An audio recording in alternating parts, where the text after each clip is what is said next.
The object is to make enough money to not have to work for anyone. Right. Then invest in your own businesses and go legit. Get away from the shit because we know the dead end is down one of these streets. Side note, I'm in the first episode of Power. Go ahead. He's in the joint. Mm-hmm. So like that whole concept is what it's about. Like I grew up under that. You know what I'm saying? So it's like when I don't see them actually want to accomplish having enough, you know what creates cool around you now? How you dress. They're so into fashion that urban culture is gone. There's no urban clothing. It's complete high-end, high-fashion. Like, Gucci make a hat with half your head fit on it. And they be like, this Gucci. I don't know what you talking about. This is hot. A lot of people follow. A lot of people are followers. Generally, if not, we'd have problems. We have too many entrepreneurs. We have too many successful people. Like, look how many people go through business classes. If everything you needed was in that actual business class, in that book, it'd be too many successful business people. Right. How many people graduate? Matter of fact, the professor wouldn't have the time to sit there and teach you. That knows this book damn near verbatim, page by page, he knows it, right? Because he'd be an entrepreneur. Yeah, he's too busy. I'm doing way too much right now because I got the palm trees and we selling so much stuff that I'm doing that I ain't quite got time to teach no motherfucking class right now because I'm winning. Right. That's 50 dropping jewels. So whether you love him or you hate him, it's no denying he is a business man. I mean, everybody know 50 Cent, whether it's Get Rich or Die Trying, it's Power, or him just trolling on Instagram. You've heard of him before and we know about him, but he's a real live businessman, right? So let me list it off. 50 portfolio, it consists of footwear, film production, recording, talent management, television, liquor, fragrances, video games, mobile apps, music publishing, headphones, healthy drinks, and dietary supplements. So how did a kid from Jamaica Queens build this business empire? Well, that's what we're gonna get into today on the video. Stay locked. Started at the bottom, now we black entrepreneurs. It look good on us too. It look good. Yo, appreciate you checking out the channel, man. Make sure you like and subscribe, hit all them bells and notifications. It tell the almighty algorithm, I like this video, man. Show me more like this and show other people who would feel this content that video. So make sure you do that. All right, now that that's out the way, let's bust it down like a sweet. So one of the things 50 said was make enough money to not have to work for anyone. How do you do that? So what he's talking about is taking earned income and transferring it into passive income. That's what he's talking about. So it sounds like a dope gem, but it's actually a real thing. Simple way to do that. I only talk about what I know about it. If I don't know about it, I tell you I don't know about it. So a simple way to do that, Amazon FBA. You hear a lot of talking online about Amazon FBA. Some of it's cap, you know what I'm saying? But it's true. I actually started an Amazon FBA business and you can really make money off of it. And so you take your earned income, you go through the process. That's a whole nother video. Type in Amazon FBA if you want to see how that works. But it's simple. You find a product you think you can sell, you put it on Amazon and they take care of the rest and you get a cut from it, right? So now after you get that going, you go to sleep and you're literally making money while you sleep. So you worked at your job for earned income, you invested, and now you can turn that into passive income. So the other part of that is the goal is to make enough to where you don't have to work for anyone else. After you turn earned income into passive income, a thing to understand is rich versus wealthy. I always thought to be rich was the goal, and to be rich just mean you had Scrooge McDuck money, you swimming in the coins and all of that. But rich, anybody can be rich and then not be rich. So wealthy is when your cash flow, meaning all your investments, your assets, stuff you done built up, right?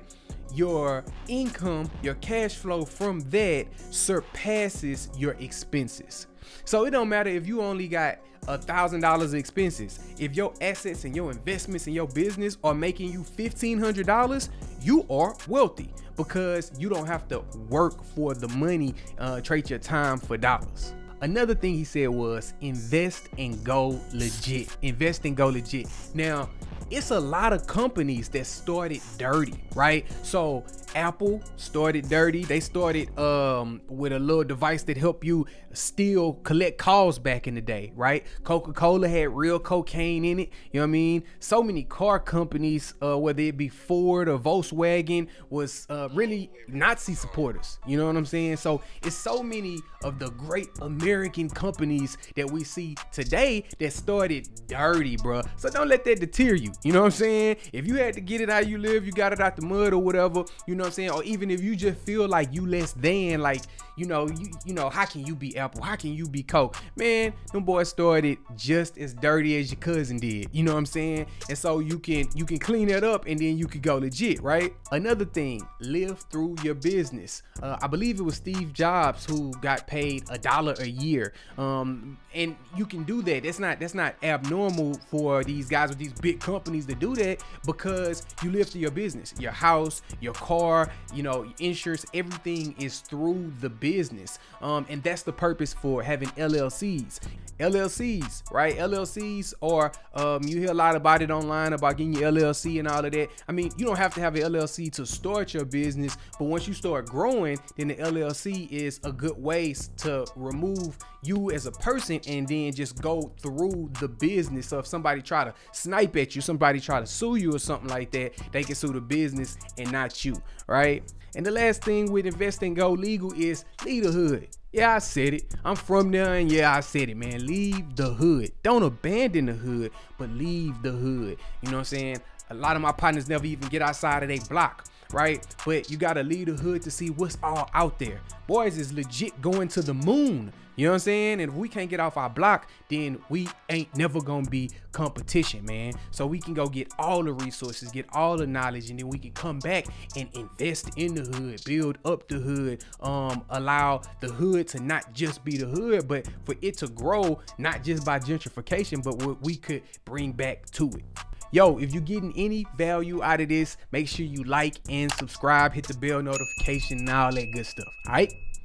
The third thing, leaders versus followers. 50 said, man, too many people are followers. It's not enough leaders, right? Which is true. We all know that. One of the things I think about is the Warren Buffett quote where he says, when people are fearful, you should be greedy. And when people are greedy, you should be fearful. And all that mean is whatever the crowd doing, you might want to do the opposite. So when everybody talking about it, when it's popping, when it's trending on Twitter, it's probably too late now. You know what I'm saying? That don't mean it's too late forever, but if you try to get in on whatever that thing is right now, you're gonna be looking at short-term market saturation. So what do you have to remember? You have to remember the scared money ain't gonna make no money. If you wait for everybody else to do it to be comfortable, good luck. You know what I'm saying? You gotta be bold. You gotta go out there and be courageous when you're talking about, you know what I'm saying, getting something off the ground. Now, I ain't saying go put your rent and your car note up, but what I am saying is when you confident, when you bold, when you know what you know, you gotta strike, because it's your vision. Nobody's ever gonna be able to see it. It's your vision. If they can see it, it's probably not all that big of a deal anyway. So you got it in your head, you gotta strike.